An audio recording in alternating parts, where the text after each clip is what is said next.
Welcome to the Texas Conflict Coach radio program. If you've ever experienced or engaged in destructive or unresolved conflict, then you know it leads to broken relationships, distrust, and damaging results.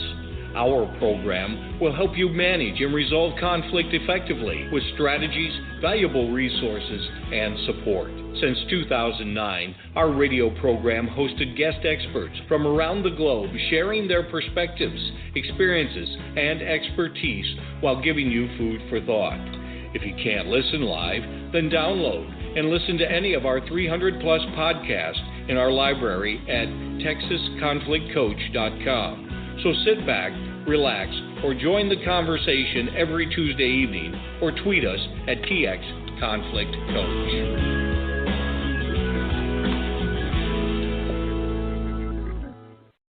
Hello, viewers and listeners. My name is Patty Porter, and I am the Texas Conflict Coach, and we are doing something a little bit different on our radio show. And we're actually using Google Hangouts, a video component with Edwin Rutsch with the Center for Building a Culture of Empathy. And this is actually our second episode in our series called Conflict and Empathy.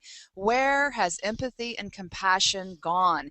Now, Edwin and I are going to do this video, and we're actually going to be doing a whole series in June. So as I said, this is our second episode, and for those who want to hear the first episode, simply go to www.texasconflictcoach.com and you'll see the whole series. So in the first episode, which we did last week, we defined empathy and compassion. And what did that really mean? And what were the concepts? And Edwin actually talked about his wheel of empathy and spoke about a number of spokes that make up the wheel of empathy and the feel of empathy. And in fact, he gave us all an assignment, which is, to draw and to think about what your metaphor for empathy is. And so we're going to share that with you in just a moment. In the second episode, what we're going to focus on is how do we begin to build empathy and compassion, and especially when we're in conflict? And so Edwin's going to share some strategies that he's been using and implementing at the center, and that includes the concept of empathy circles. He does this every Saturday as an open dialogue for the public, but he uses very specific circles, for example, families. And so he's going to talk a little bit about that and demonstrate empathic, reflective listening. So we're going to do all of that today in this second episode. So Edwin, I'm going to reintroduce you. Again, you've been part of this whole series. We've been planning this for quite some time, and I'm so excited we're finally here, and this has been so much fun already.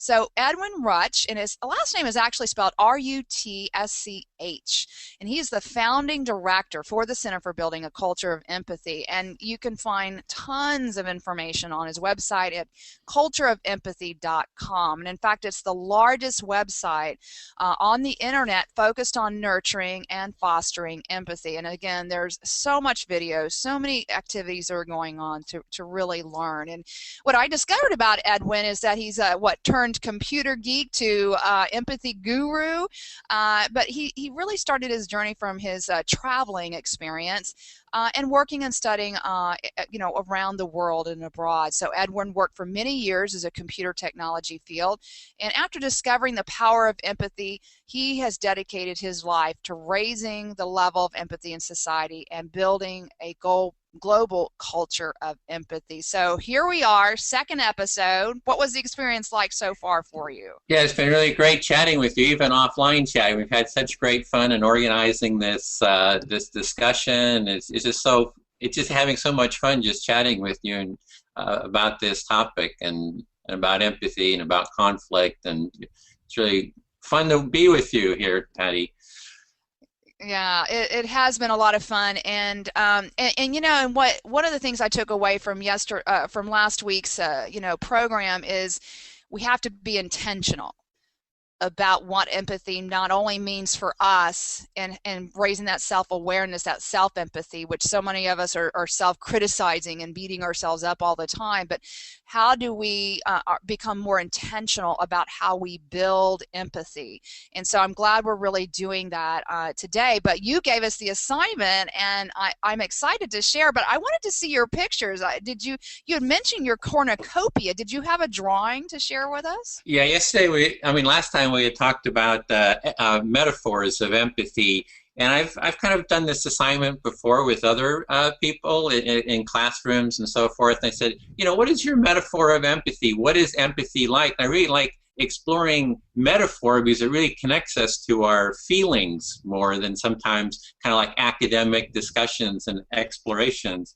And so I'd mentioned last time about that my metaphor of empathy is that empathy is like the cornucopia, in that there's a richness of experience, the horn of plenty. And I have my drawing here of it, which is the Norse horn of plenty, and out of it is coming all kinds of fruits and vegetables and kind of treasures and richness. And it's that richness that we get from connecting with each other, and the empathy opens us to this full spectrum of experiences that we can experience with each other. And for me, my metaphor for the opposite of empathy would be a dry desert like the Sahara, just sand and heat and discomfort, loneliness as far as the eye can see. And so that would be kind of the opposite metaphor of empathy. And there's, these are some other ones I'm showing now on the screen here. This one here is one of the students drew a puzzle. Empathy is fitting into other people's grooves and thus becoming more of a whole. So that as we connect with each other through empathy, we become united and connected, and we kind of fit into each other's way of being. And so I know that you had a metaphor as well that you were exploring. Yes, and I, that was a very interesting assignment that you gave us, and so I went through this period of just thinking about it, brainstorming some ideas, writing a little bit about it. I even did a little bit of sketching, although I haven't had a chance to really draw it out, but it was this a sketch of people dancing, and a little hard to see there, but I've always had this passion for dance, and I've tried many times over the years, and when I was a kid and young adult, and even recently convincing my husband to come dance with me, ballroom dancing, and I discovered for me that dancing, empathy is like a dance, and it could be any kind of dance, because one of the things you pointed out that was very interesting is that there's really a continuum of emotions. Empathy is not just when someone's going through a hard time.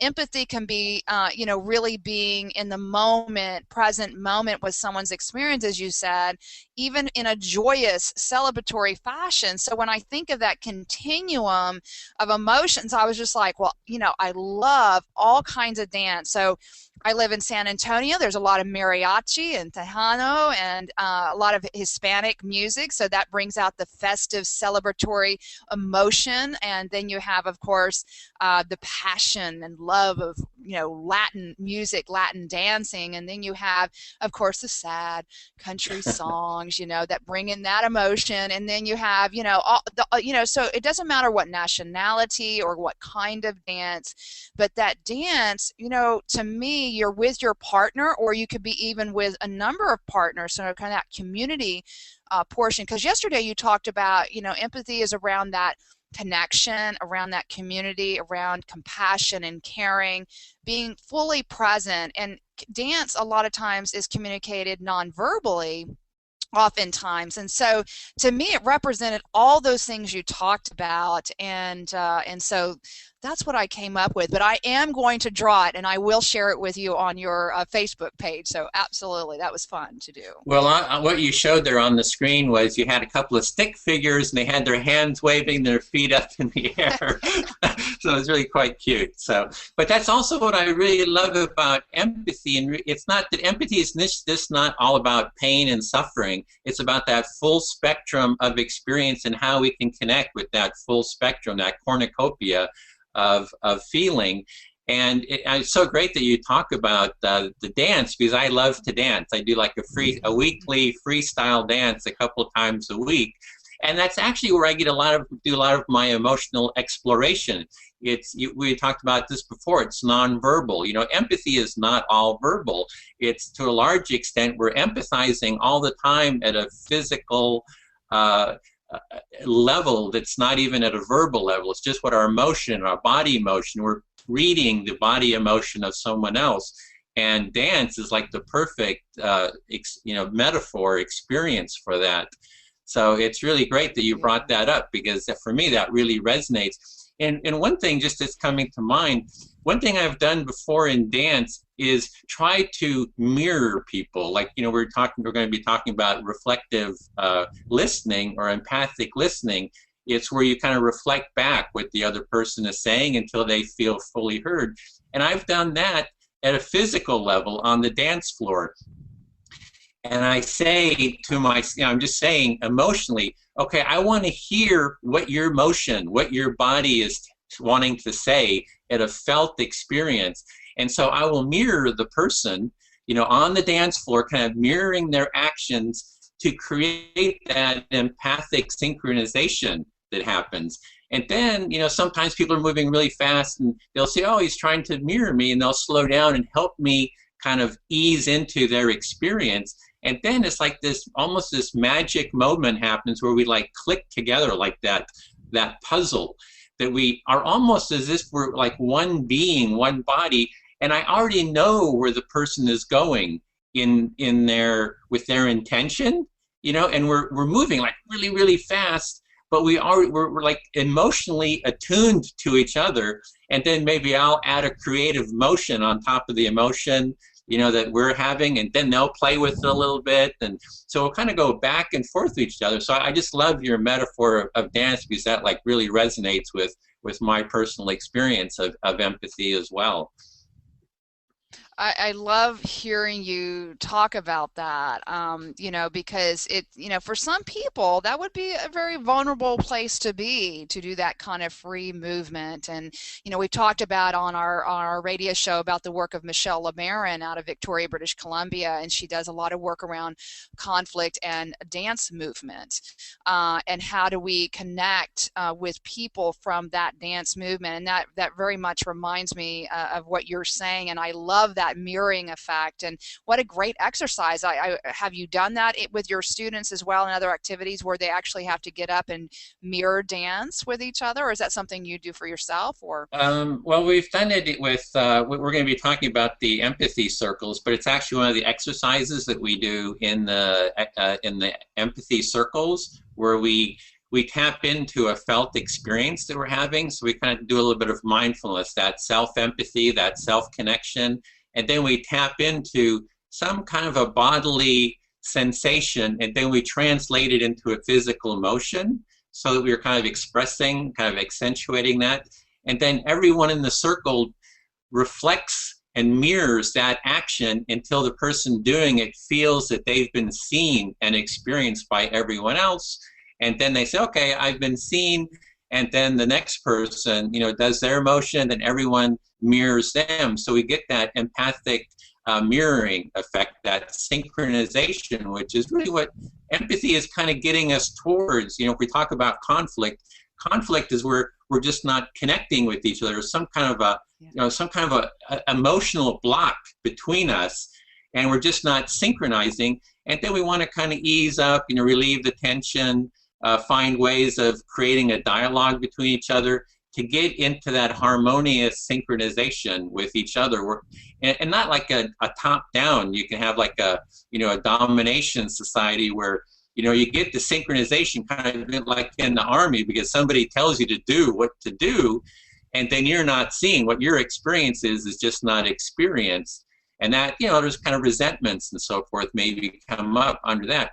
But it's an empathy where we all see each other for the humanity, the deeper feelings that we have, and we share those, and we feel into each other's experience. So there's one concept to think of that I find really helpful with empathy, that it's not like an on-off switch. It's not like you're empathic or not empathic, but to think of it more like a dimmer switch, that, you know, we can be low empathy, high empathy. And my vision is really, let's have a bright, you know, let's get the dimmer switch up on high volume and really light up the world with empathy. And when we're in conflict, you know, that dimmer switch is kind of going down. What we want to do is really turn that find ways and activities to kind of raise that light of empathy, basically. Well, I love the use, first of all, of your metaphors. You have great metaphors, and I'm also glad that you just said that you know, that it's like this dimmer switch. So, you know, I never thought of it in that way, that you're either empathetic or you're not. You're just saying, you know, where's the dimmer switch? And usually in conflict, it's on the low end. So we're really shifting right now about how do we build empathy and compassion. You've talked a little bit about what you do in the empathy circles. What more do you want people to know about these empathy circles? What is an empathy circle actually?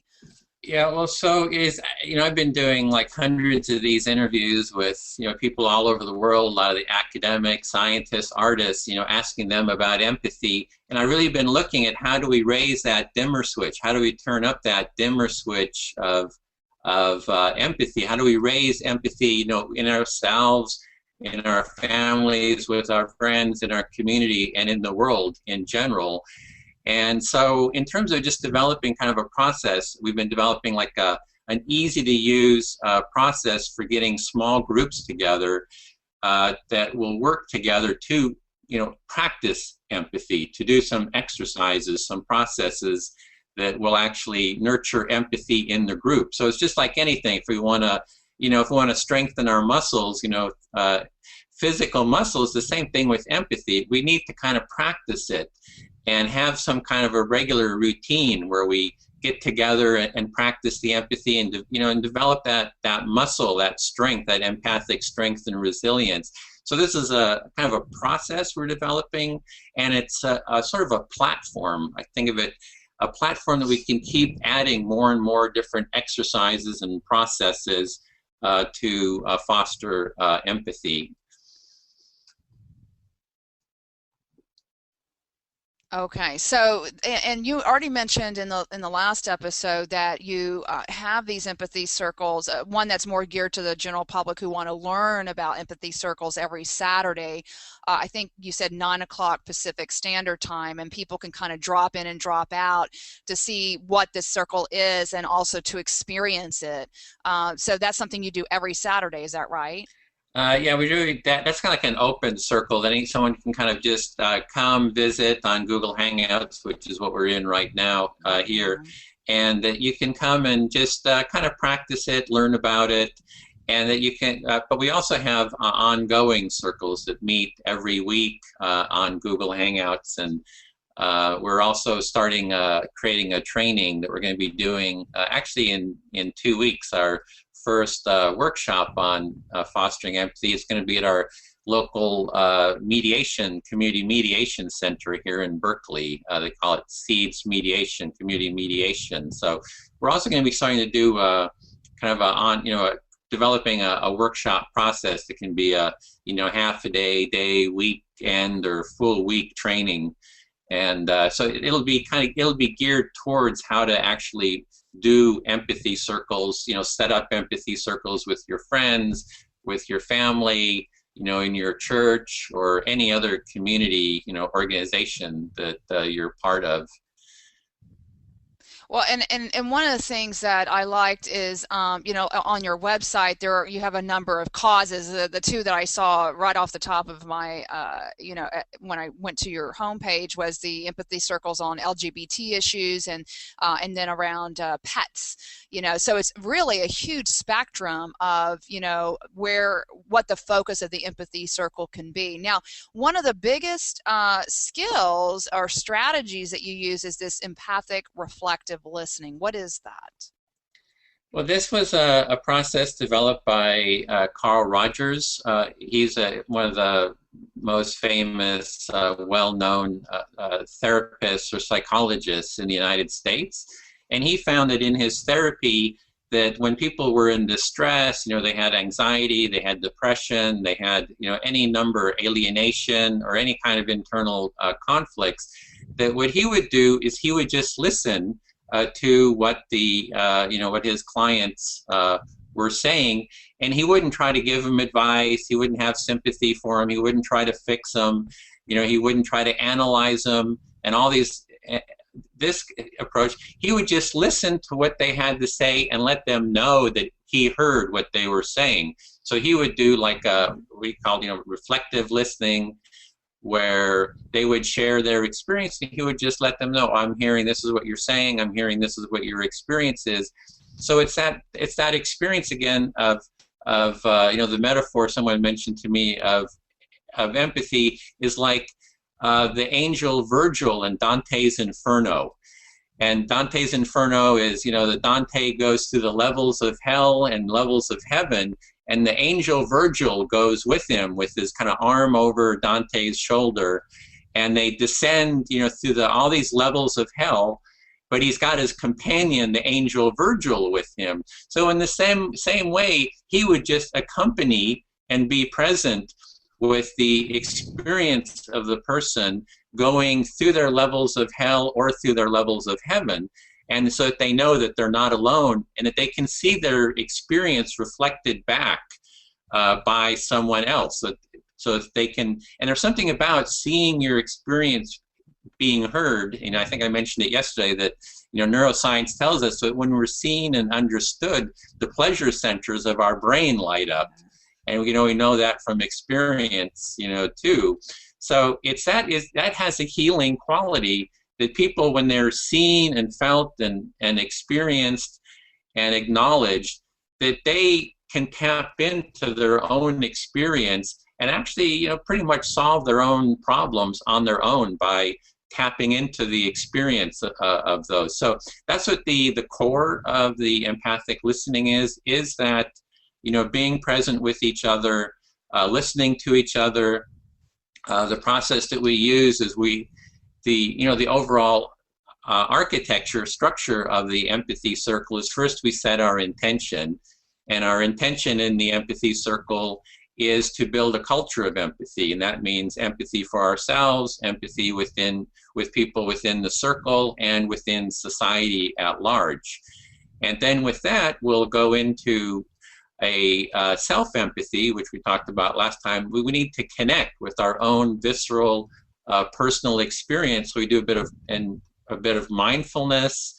We connect into a felt sense, and then we share that in some kind of a physical motion that others can see. Like right now, I'm kind of waving my hands in a circular motion, and maybe you can mirror me, Patty. Do the same thing, yeah. And then, so right now my hands are moving in a circular motion, and Patty is reflecting, mirroring what I'm doing, and then I can kind of feel that you're really getting, the energy that I'm kind of putting out there, and then maybe you have emotion that kind of comes to your mind, and I would mirror that. So it's tying back into that physical dance experience that we're kind of mirroring and synchronizing with each other, and it's a very nurturing experience. And then from there we'll go into this empathic listening, where we'll set a topic like, how do we build a culture of empathy? One person will share what's coming up for them, and they speak to someone else in the circle who reflects back what they're hearing the speaker say until the speaker feels fully heard. And then once they're fully heard, then the listener, it's their turn to speak to someone in the circle until they're fully heard. So we keep going back and forth for maybe an hour and a half or so, just being heard, speaking and being heard, listening, and then just back and forth. So, and it really kind of creates a sense of resilience, of having been deeply heard, and it's very, I call it like empathic resilience. It's like it's almost like an empathy battery, right? It's like we're charging our empathy battery. And we know in conflict, it's like the empathy battery is like really on low. We just don't have any, I just don't want to empathize with you because I'm so pissed off with you, and if your empathy battery is full, you've got more space for dealing with conflict, for example. So that's kind of, and then from here you can take it in all kinds of different directions, all kinds of other activities that we can add on top of this basic, empathy, this platform of the empathy circle.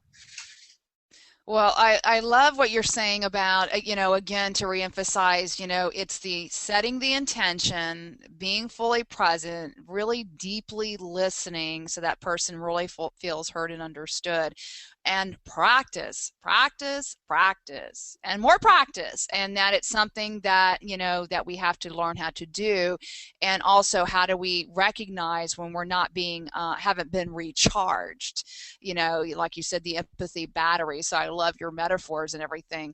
So let me just tell listeners and viewers that you've been tuned into the Texas Conflict Coach Blog Talk Radio Show. We're using Google Hangouts today.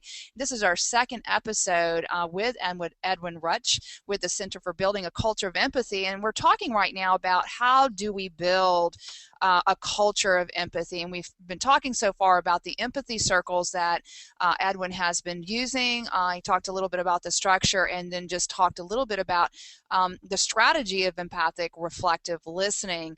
Are there some concrete examples or maybe a demonstration that we can share with viewers and listeners today? Sure, we could do. I could do a bit of empathic listening with you if you'd like to. You could just talk. Maybe you could just begin sharing. How would you go about building a culture of empathy? And give a little bit of. You can say a little bit, but then give a little space. Pause for me to kind of reflect what it is that I'm hearing, and then then you can speak some more, and I'll reflect back. Some more. So I was hearing that you're wanting to know some kind of a specific strategy of how to foster empathy.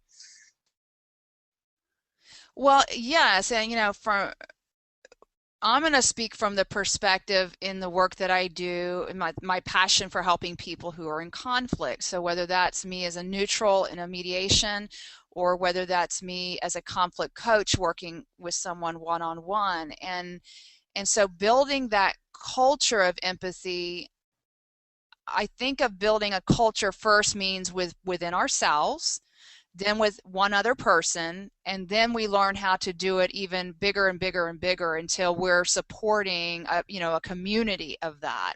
Mm-hmm. So those are just some of my initial thoughts so far. So what I'm hearing, what you're saying is that you're wanting to speak from the perspective, your perspective as a conflict coach, that when you're of dealing with people in conflict, and you're thinking the way to build a culture of empathy is to start with yourself, and then with one other person, and then add another person, and then another, and then another, until it kind of grows that way. Was I hearing you correctly, or was there more to that? Well, no, I think there's a little bit more, and of course I'm like talking off the top of my head here because this is a whole new topic for me. And what I see with people who are in conflict is, as you said, the dimmer switch is very low, or maybe the electric wire was cut, or their battery. You're really good. I've seen that because they don't. That's funny, isn't it? I mean, it is funny because, and it's funny, haha, right now, but in the moment, I see these people in so much pain with each other, and they're so absorbed in their own pain that, and sometimes their pain is inward toward themselves, and in addition to outward to the other person that they see causing the pain, and yet, and helping them to shift, as a conflict coach or a mediator, to begin to, start to feel empathy for themselves, because I don't think people can give empathy if they're not being empathetic for themselves and forgiving themselves before they can start to recharge themselves to even look at the other person, and oftentimes look at the other person as a human being. So, so it's helping them make that shift. But I really do think that if there's that kind of conflict that's protracted, how do we help them gain empathy, self-empathy? And that was one of those spokes that you talked about in your wheel of empathy. So I'm hearing that you're looking at this in the context of your conflict coaching, and that, and the dimmer switch, like how do you raise the dimmer switch? And some people, the dimmer switch is really low, and then you're saying that maybe there's even cut wires, and it's like it's a whole there's a whole electrical malfunctioning going on there, and that you're kind of looking at, maybe it kind of starts with, how do you have the person have empathy for themselves? There's something about kind of a self-empathy component there that you're needing to foster as well, and you're seeing how that kind of relates to the wheel of empathy, is the self-empathy being one of the spokes. And I think there was more to that. I'm not sure that I got it all. No, well, first of all, I think you got it right on the head as far as that starting at that place of them feeling empowered and not only moving from that place of either being the victim in a situation, in their conflict situation, or where they're self-criticizing and blaming themselves for their part in it. And a lot of times they don't recognize that sometimes right off the bat, because their anger and their blame is so much toward the other person.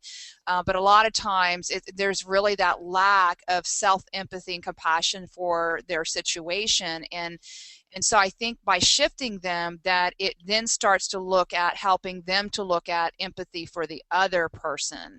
And so, the strategies of using empathic reflective listening, and me helping teach them how to do that, because I think this work that we're doing in building a culture of empathy, the work that you're doing, is how do we learn that for ourselves? Where we don't need, a conflict coach or a mediator or a facilitator. Obviously, there's a need for people like myself to help, but really it's about empowering individuals to learn how to do that for themselves, which is why I love that self-empathy portion of the spoke in your wheel. I think that's such a critical component. So you really see the importance of the self-empathy component of the wheel of empathy, and you're looking at people who are in conflict, and you're saying that while they may not be empathizing with others, they're also not empathizing with themselves, and they're in a lot of pain, and that you're seeing all that pain in themselves, and you're looking for ways of addressing that, and have them be able to empathize with their own feeling and their own pain and their own what's going on inside themselves. And that you would also like, while it's important to have a conflict coach in a situation like that, you'd really like to get people to be able to do it on their own, so that they have the skills and ability to do it without having a conflict coach. Oh, absolutely. I think if people practice, as you said, we need to practice. I think that they'll become more, as you said, mindful as more situations in the future come up for them, that that practice, that intention, that mindfulness will come more easily for them to recognize not only in themselves what is causing this perception of conflict, but also how do they start to see the other person from a place of empathy, even though there is a disagreement? How do we not go to this place that person's not a human being? Because I see so much conflict that has gone on for years before they do anything, and most of the work I do is in the workplace, that they start to see that person as not being human in a lot of ways. And it's kind of interesting because they are a human being, but they don't see them from that place of empathy and compassion as someone who hurts just like they do. So you're seeing you're working in the work environment, and there's people who are starting to not see others as human, and they're starting to kind of dehumanize others, and there's these conflicts that are kind of really protracted, kind of long, ongoing conflicts, and that you're really seeing the need for creating some kind of a practice for empathy. So it's like an ongoing practice to start the humanizing, have that self-empathy, but then also be able to start humanizing the other. That's what I was hearing so far. Absolutely. And I, I feel this process that you're using, and I tend to use my hands, although you probably can't see them as much. I'm like you. I'm very, use a lot of body language and use my hands quite a bit. And this, what you've been doing, the process of this empathic reflective listening has been very deep. I feel that you're really tuned into me. I feel like I'm being definitely heard at a deep level. And I see when you think you're not getting something quite, or you feel that there's something missing, you check in with me. So I like that you do that as well. So I don't see or feel that there's these assumptions being made when you're using this strategy with me. So I really like that. So you're really just articulating what your experience of the empathic listening is. You're noticing that I'm waving my hands. I use a lot of hand movements, and you say that you do as well, and that you're feeling the quality of being heard and seen. You're kind of just noticing what that quality is like in yourself, and the kind of the benefit you're seeing, kind of the benefits of the way that the empathic listening works for you being seen. Yes, and there's no sense of judgment. It's just that you're being fully present, and you're restating or summarizing what you're hearing me say. But what it has also done for me when you do that is it helps me to either clarify what I thought I was trying to say, or it helps to give me better clarification, or to be more clear about what I'm trying to articulate. So you're noticing two kind of parts, it seems. That the one part is that you're not feeling judged. There's like a lack of judgment in it. And the other part is that by having that reflection, you're starting to get a sense of clarity about your own thoughts and your own feelings and as well. Yes. Now, is that what the intended benefit is when you run these empathy circles? Yeah, it's this being heard just as you're being heard right now. What happens is is that you listen to someone until they feel fully heard, and then you kind of turned it, you made a question, and I could kind of have a sense that, yeah, you'd been fully heard up to this point, and now you are ready for me to share my, how I am, what's going on for me, and you're ready to kind of give the attention back to me. And so I just heard you fully until you felt fully heard. And then now it's kind of like my turn to speak and to share. And in the circle, I would be speaking. I would choose who I'm speaking to, and they would reflect. And so we just keep doing this for, an hour, 2 hours. And you just feel yourself sinking deeper and deeper into yourself, into myself. It's that sense of my own exploration of my own experience. And there's also like a softness, a resonance that kind of happens. It's like the tension is going down between us. We're starting to kind of resonate and connect more deeply with more of a sense of warmth and understanding. And there's like more of a spaciousness kind of coming into the relationship. And there's also, there's so many benefits that this has. It's really quite, for me, it's quite amazing in the sense that you can start seeing yourself even more clearly. There's this sense of resilience that's kind of getting built up, that the next time we come together with someone who's in conflict, we're more grounded ourselves and are able to be more present and less affected by their conflict, and more able to actually empathize and hear them.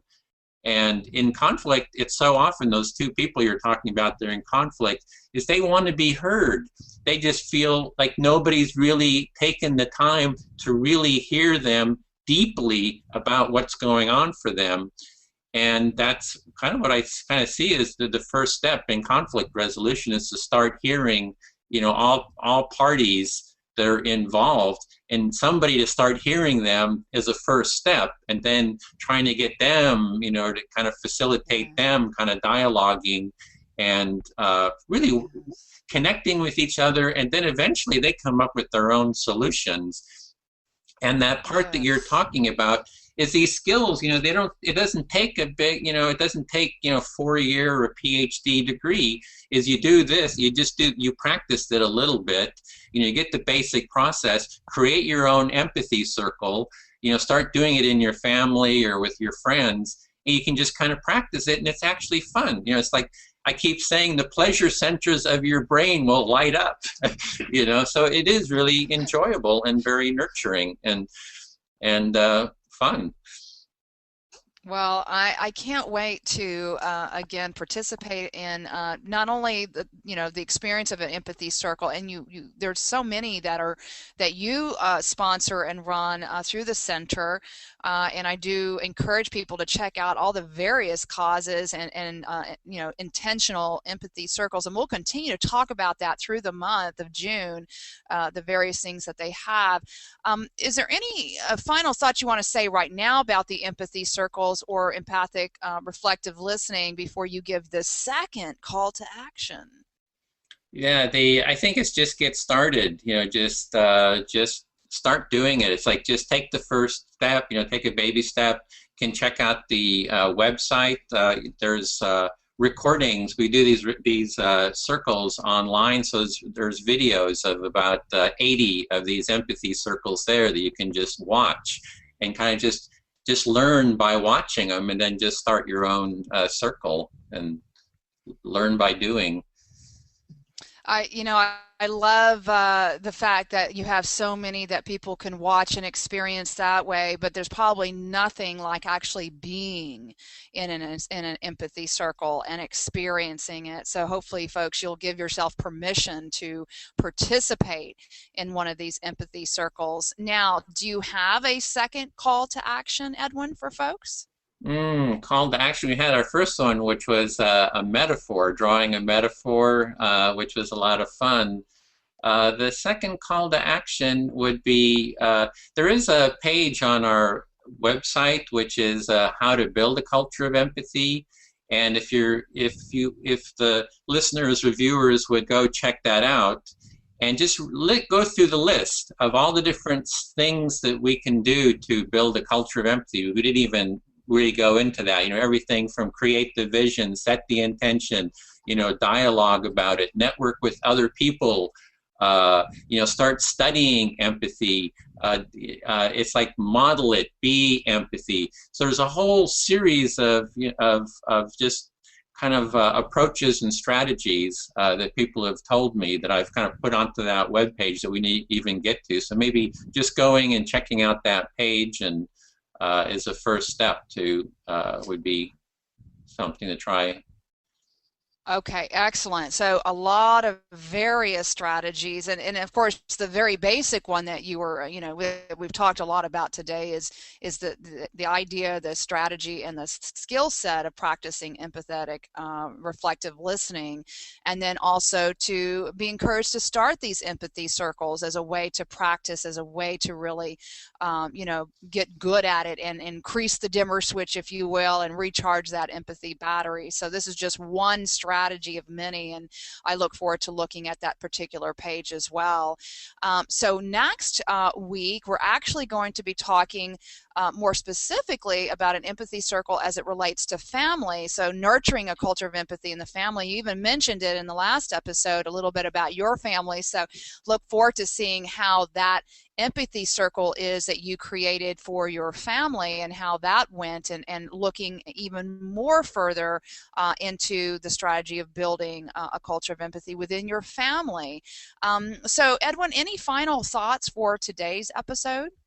Well, for me, it's really about let's get together, let's start working together, let's create that culture of empathy. It's like that's kind of the thing that kind of drives me. Let's just do it. Let's do whatever we can. Let's just find those strategies, those approaches, and let's really transform society, because it's all doable.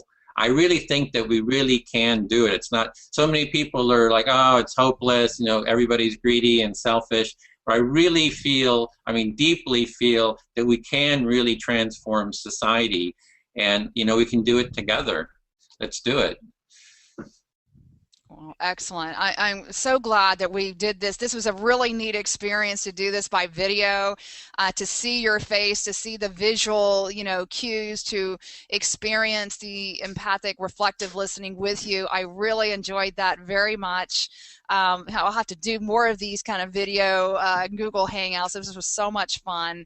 And again, folks, you can go to cultureofempathy.com. That is the website we've been talking about. And I also want to mention, too, that Edwin has made a number of references to recommendations of books.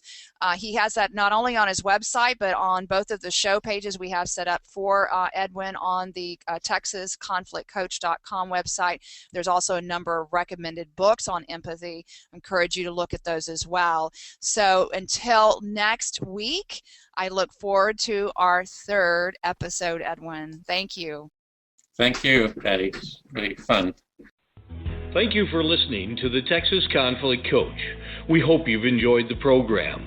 You can find over 300 podcasts archived to listen at your own convenience at TexasConflictCoach.com. or download the podcast at iTunes or Stitcher Radio. To learn about upcoming radio programs and resources, sign up for our monthly e-newsletter.